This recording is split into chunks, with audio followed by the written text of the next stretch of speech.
আলাইকুম ওয়া রাহমাতুল্লাহি ওয়া বারাকাতুহু। আলহামদুলিল্লাহি রাব্বিল আলামিন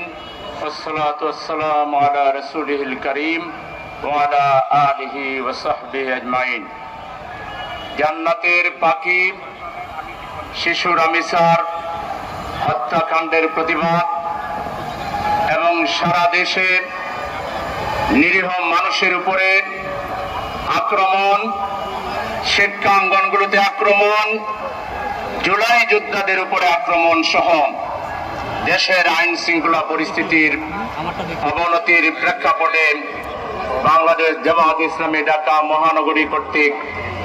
আয়োজিত আজকের এই সমাবেশের সংগ্রামী সভাপতি জননেতা জনাব নুরুল ইসলাম বুলবুল এমপি, প্রধান অতিথি সাবেক এমপি বাংলাদেশ জামায়াত ইসলামের সংগ্রামী সেক্রেটারি জেনারেল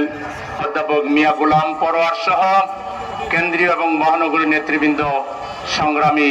নগরবাসী, সংগ্রামী দেশবাসী, আমরা আজকের এই সমাবেশে বেতাতুর মন নিয়ে, হৃদয় ভাঙ্গা মন নিয়ে একটি শিশুর মা এবং বাবার বুক ফাটা আর্তনাদ এবং চোখের পানি সঙ্গী করে নিয়ে আজকের এই সমাবেশে এসে হাজির হয়েছি। আমি এখন